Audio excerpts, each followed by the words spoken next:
여러분 안녕하셨습니까? 양영태 TV의 양영태입니다. 이 홍준표 전 자유한국당 대표, 실질적으로는 국민의힘 전 대표죠. 네, 이분이 민주당 이중대를 자처한 야당을 매우 공격을 했습니다. 그러면서 이 민주당 이중대를 자처한 야당이다, 이러니 국민의 짐이란 조롱을 받지 하고 매우 세게 공격을 했습니다. 그러면서 페이스북에다가 이 국민의힘을 맹공을 했습니다. 이 무소속으로 있는 홍준표 의원이 자신의 정치적 친정격인 제1야당 국민의힘을 원색적으로 비난을 했다고 언론은 전합니다. 일부 여당 지지층이 표현해서 야당 측이 강하게 반발하고 있는 국민의 짐이라는 표현까지 썼습니다. 여당 일부층이 표현한 소위 야당 측이 강하게 반발하고 있는 국민의 힘이 아니라 국민의 짐이라는 표현까지 사용을 하면서 비판을 했습니다. 그런데 우리가 여기서 좀 한번 알아봐야 될 게 있어요. 이 홍준표 의원을 김종인 의원과 김종인 비상대책위원장과 이 주호영 원내대표가 왜 끝까지 입당을 안 시키는지, 모셔와야 될 분인데 모셔오지 않고 자기네들은 힘은 없으면서 변변한 인물들을 그렇게 많이 갖고 있지 않으면서 정말 변변할 수 있는 뭔가 이렇게 발전성이 있고 뭔가 폭발성이 있는 홍준표를 저렇게 내치고 있었는지, 이것은 국민들이 이해를 못하는 점입니다. 다시 말하자면 김종인이가 심술 부리고 있다, 이렇게들 생각하는 국민들이 상당수 있다는 겁니다. 김종인이가 홍준표를 과거에 자기를 수사했다는 이것 때문에 감정을 갖고 있지 않나, 이렇게들 얘기할 정도가, 그런 얘기가 나옵니다. 과거에 뭐 수사를 받았는지 수사를 안 받았는지 모르지만 김종인이가 원래 어떤 부패와 관련돼 가지고 과거에 뭐 좀 갔다 온 적이 좀 있는 것 같은데, 그때 자기 담당 검사는 아니지만 이 수사를 잠깐 이렇게 아마 한 적이 있었던 것 같은데, 그걸 빌미로 지금 이러는 것이 아닌가. 만약에 그렇다면 김종인 비상대책위원장은 아주 나쁜 사람입니다. 왜 나쁜 사람이냐, 자기의 구원을 갖다가 비상대책위원장으로 온 사람이 당을 갖다가 이렇게 비상적으로 좋지 않은 그런 상황에서 레벨업을 시켜야 되려면 우선 인적 자원이 좋아야 되고, 정말 불의한 공천, 아주 잘못된 공천이죠. 이 공천이 잘못된, 지금 176석이 왜 된 줄 아십니까? 이 공천을 잘못했기 때문에 그렇습니다. 누가? 김영호와 김세연이가 아주 대한민국 야당을 망쳐놓은 사람입니다. 그 두 사람이 공천을 무소불위하게 마음대로 해가지고 될 만한 사람들을 다 떨쳐버리고 이상하게 해가지고 이런 상황을 만들었지 않습니까? 예를 들면 보십시오. 지금 윤건영 의원이 있는 구로울인가, 거기 생각해 보세요. 거기에 갔던 그 김용태 의원 같은 분, 그분은 어디다 내놔도요, 구로울만 아니고 어디다 서울시내 내놔도 그분은 압승 중에 압승할 분입니다. 그런 분을 구로울의 일부로 청와대에서 계속 뜸들이고, 야당이 한 번도 거기서 당선돼 본 적이 없는 소위 민주당 텃밭에다가 또 윤건영, 그 다음에 중소기획부 장관하는 박영선, 거기 9,000원 그 땅에다, 거기다 그것도 한 달째 부족한 20며칠 전에 그냥 다 글로 보냈습니다. 김용태 의원. 그렇게 낙선을, 겉으로 공천을 안 줄 명분이 없으니까. 왜? 그분은 쇄신과 소위 말해서 이런 쇄신의 상징이고 어떤 혁신의 상징이기 때문에 그분은 상당히 앞으로 이 충청권의 대선 주자로 이렇게 뜨고 있었기 때문에 이분을 갖다가 딱 찰나적으로 목을 떼기 위해서 떨어지는 대로 딱 보냈습니다. 이럴 정도로. 또 홍준표 보십시오. 자, 자기 고향에서 나오겠다는 분, 전직 2번이나 당대표 한 분입니다. 그리고 대선 주자에서 정말 문재인 대통령과 2등을 했던 사람, 야권만 통합되고 했으면은 홍준표는 대고도 남을 사람입니다. 그런데 이런 사람을 갖다가 공천도 안 주고, 그래가지고 그럼 양산에 가겠다. 내가 문재인 지역구에서 내가 한번 문재인 있는 데서, 지역구는 아니지만 문재인 사저 있는 데서 거기서 내가 한번 하겠다 하고 맨발로 또 거기 갔는데 거기도 또 공천을 안 줬어요. 그러니까 대구로 가서, 자, 내가 출신 학교가 영남고등학교니까 내가 영남 출신이다, 대구 출신이다 해가지고 거기서 해서 정말 힘든 싸움으로 승리한 분이 바로 누굽니까? 홍준표 아닙니까? 홍준표는 야당의 보배입니다, 사실. 그분이 야당에 지금 이 당에 입당을 시켰으면 오늘날처럼 공수처법이고 뭐고 한 손으로 다 막아냅니다. 그가 할복을 하는 이 있더라도 막아낼 사람입니다. 그 사람은. 그럴 정도로 투사력도 있고 투쟁력도 있고 한 그런 분을 왜 당으로 안 끌어들였을까요? 이게 김종인의 아주 나쁜 겁니다. 그리고 주호영도 조연입니다. 주연, 김종인, 조연, 주호영입니다. 주호영은 대구에서 같이 옆 지역에서 선거까지 나왔습니다. 그 고충을 알매도 불구하고 자기의 정치적 입지를 위해서 저렇게까지 하는 것을 보고, 참 두 분이 당을 갖다가 이번에 여태까지 저 비상대책위원장 맡고 주호영이가 맡아가지고 한 게 뭐 있습니까? 상임위원장이 하나도 없는 거 하나 거기 잘했습니까? 어디 산사를 돌아다닌다고 폼만 잡더니 뭐 하나 제대로 이뤘습니까? 예. 한번 보세요. 홍준표가 됐으면요 절대 안 그럽니다. 홍준표가 이 당에 들어왔으면 절대 그런 일은 없었다.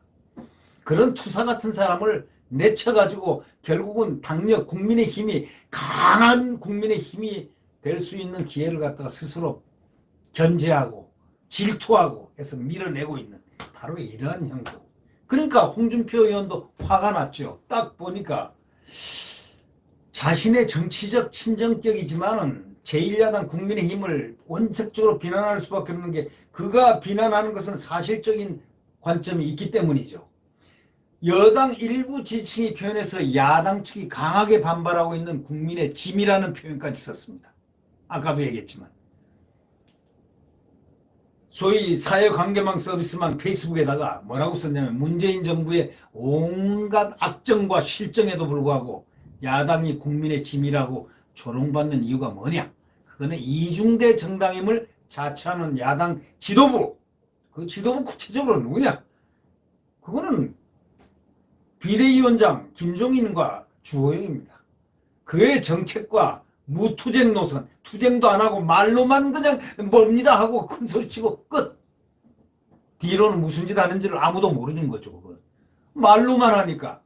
말은 세게 합니다. 근데 여태까지 뭘 했습니까? 얻어놓은 게 뭐 있습니까? 있죠. 망월동묘역 가서 흐느끼면서 무릎 꿇고 한 거.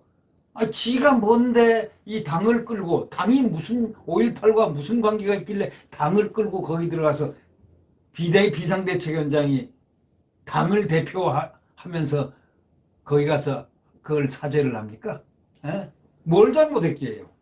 자기가 그 5.18 때 저 국보회의 국보위원을 했으면은 지 혼자 가서 속죄를 할 것이지 왜 당의 대표 이름으로 당을 끌고 거기 들어갔냐 이거예요. 그러니까 그거부터가 틀렸고, 그 다음에 보십시오. 민주당의 공공3법, 경제3법, 그거 승인했죠? 오케이. 그 다음에 또 공공의대 의사들과 의학도들이 전부 반대하는, 그래서 결국 그것 때문에 지금 좋지 않은 이러한 그 내용성들에 있는 그런 법안을 그들이 가장 원하는 그런 것을 승인하고 인정하고 하는 듯한 그런 표현을 하는 그 이중대. 제발 그러지 마세요. 국민의힘 참패합니다. 그렇게 했다가는. 그러니까 홍 의원이 화가 나니까 얘기할 수밖에 없죠. 그 사람은 비판을 위한 비판이 아니고 이 당에 대해서 너무 화가 나 아깝다 이겁니다. 야당 지도부의 정책과 투쟁을 하지 않는 그러한 노선 때문에 비판하는 겁니다. 예를 들면 라임 옵티버스 특검 쇼로 끝났지 않습니까? 야당이 뭐 했습니까? 국민의힘 주호영이 뭐 했습니까? 말만 그냥 뭐 어쩌고저쩌고 몇 마디 하고 쓱 끝. 민주당과 경제 억압 3법을 갖다가 경제를 억압하는 그 경제인들이 참 경제단체장들이 와가지고 김종일 찾고 하는데 희죽희죽 웃어가면서 TV에 나오는 거 뭔가 큰 자기가 무슨 뭐 큰 역할이 나듯이 그래놓고 같이 승인을 해줘버리고 그분들에게 경제인들 여태까지 고생해온 경제단체장들 얼마나 실망해서 돌아갔습니까? 경제 억압 3법이라고 하는 그걸 민주당과 공조해주고 말이지. 산업재해법은 정의당과 공조한다. 뭐 이러면서 말이죠. 이 국민의힘 지도부 한 게 뭐냐 하고 세차게 지금 비판하고 있습니다. 그러면서 터무니없는 소위 한국판 뉴딜 예산은 통째로 넘겨줄 것이고 공천은 막는 신용만 말로만 뭐 어쩌고 저쩌고 하는데 그러면 공천을 막으려면 이제 의원을 전부 다 의원직을 놓고 최후의 보루로 끝내야 되는 건데 종국에 가서는 머리 숫자 타 우리가 힘이 없어서 100명의 숫자 가지고 뭐 민주주의가 뭐 다수결 뭐 어쩌고저쩌고 또 이런 식으로 탄핵으로 끝날 것이다 라면서 야당이 내세우는 그런 정책도 없고 아무것도 없다라는 홍 의원의 비판 이걸 갖다가 그냥 넘겨서는 안 된다. 이 홍 의원은 또 비유적으로 이랬잖아요. 감나무에 열린 감을 갖다 딸 생각은 하지 않고 감나무 밑에 편하게 누워가지고 감이 제 입으로 쏙쏙 떨어져 주기만 바라는 야당 지도부의 그 무사 안위를 국민과 함께 걱정하는 금요일 아침이다 하고 딱 썼습니다. 참 맞습니다. 만유인력의 법칙 알지 않습니까? 뉴턴이 가만히 보다 사과가 제 입으로 탁 떨어지니까 이 왜 사과가 내 입으로 떨어지지? 이 중력, 이 인력이 작용해서 이렇구나. 그래서 만유인력의 법칙을 발견했다고 그러는데 마찬가지로 사과가 감을 떨어지기를 바라고 입을 벌리고 있는 야당과 똑같아. 그런 투쟁력이 없는 야당 그 지도부에 대해서 신랄하게 비판을 했습니다. 그러니까 대구 경북 국민의힘 소속 국회의원들과 자신의 차별성을 언급하면서 국민의힘 지도부에 대해서도 강도 높게 비판할 것으로 앞으로 보입니다. 결국 홍 의원은 대구 수성구 두산동 지역사무소에서 긴급 기자회견을 열고 정부하고 여당의 김해 신공항 추진안 검토 방침과 대구 경북 통합 신공항 등과 관련해서 의견을 앞으로 밝힌다고 발표했습니다. 그는 투사입니다. 그리고 대권까지 나와서 2위까지 한 사람 어려운 상황에서 그것뿐입니까? 그는 의회주의자입니다. 그렇다고 그는 꼴통이 아닙니다. 그는 옛날에도 좌파 정책도 이익이 된다면 반값 아파트 처음 그 사람이 주장을 해가지고 제가 그때 그 사람을 맹공한 적이 있습니다. 독립신문에다가 2005년도 정도에 그럴 정도로 홍준표는 어떤 국가 이익이 되고 국민의 이익이 되면 딱 그 길을 선택하는 굉장히 예지가 있는 사람입니다. 지금 생각해보면 제가 그때는 비판을 했어도 이분은 정책적으로 좌파 정책이라도 조금 기용을 이렇게 선용을 하는 그런 아주 지혜가 있는 분입니다. 국가 이익이 된다든가 국민의 이익이 된다. 그는 우파 중에 우파입니다만은 정책은 가끔 이렇게 수용은 합니다만은 그런 이 포괄성이 있는 굉장히 진짜 이 정치적인 함량이 큰 것입니다. 홍준표를 내치고 있는 지금 바로 이러한 김종인과 주호영의 그 정말 좋지 않은 그런 배척, 홍준표에 대한 배척은 바로 국민의 힘이 국민의 짐이 되고 있다고 외치고 있는 바로 홍준표의 그 생각이 그래서 설득력을 지금 갖고 있는 겁니다. 뭘 했습니까? 김종인 의원이 뭘 했고 김종인 비대위원장이 무엇을 업적을 했고 자 주호영이가 뭘 했고 뭘 막았습니까? 한번 두고 봅시다. 네.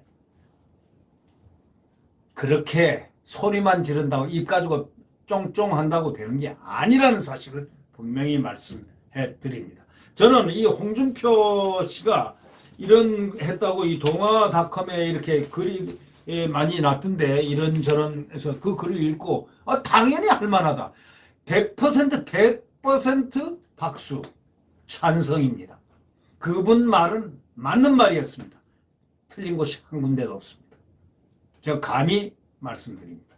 네, 구독 버튼과 엄지를 눌러주시면 감사하겠습니다. 안녕히 계십시오.